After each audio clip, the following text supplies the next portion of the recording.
আমরা আজকে ঘরটা এই হীরার আম্মুকে হ্যান্ড ওভার করছি। আসলে ওনার মেয়ে যে উনি থাকেন এখানে পলিথিন ভিতরে থাকতো। এখানে সমস্যা আছে, যেহেতু একটা পৌর জায়গা, এখানে ইচ্ছে করলে অনেক কিছু স্থাপনা করা যায় না বা অনেক ধরনের সমস্যা আছে।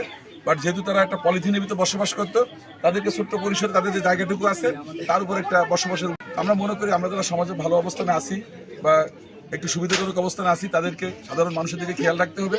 এবং আমার আশা করব যে আমাদের এই মোংলা পৌরর অনেক নেতৃবৃন্দ আছেন যারাও সক্ষম, তারাও ছোট ছোট পরিসরে উদ্যোগ নিয়ে প্রত্যেকটা সুবিধাবঞ্চিত মানুষের পাশে দাঁড়াবে।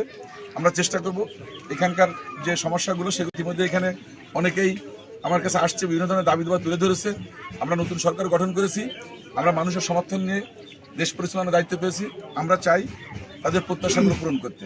আর আমাদের প্রিয় নেতা তারেক রহমান সাহেব প্রতিনিয়ত এই দেশের সাধারণ মানুষের যে প্রত্যাশা সেগুলো পূরণের জন্য উনি কাজ করে যাচ্ছেন। আর আমি তার ক্যাবিনেট একজন সদস্য হিসেবে আমিও চেষ্টা করবো আমার জনপদ যেটা আছে সারা দেশের পাশাপাশি সেদিকেও খেয়াল রাখার জন্য।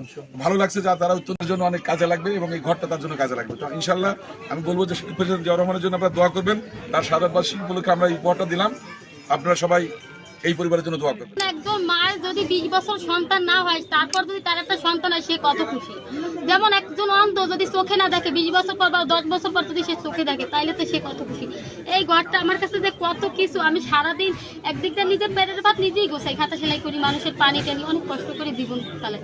কিন্তু তারপরও আমার একটা ঘর ছিল না যে রাত্রে আমি থাকবো। আমি একদিক গেলে আসতে চাইতাম না, ভাবতাম আমি কোথায় যাবো, আমার তো যাওয়ার কোনো জায়গা নেই। যাদের কাছে থাকি ওরা ভালো লাগলে আমার থাকতে দেবে, না ভালো লাগলে নাই, তাহলে আমি কোথায় যাবো।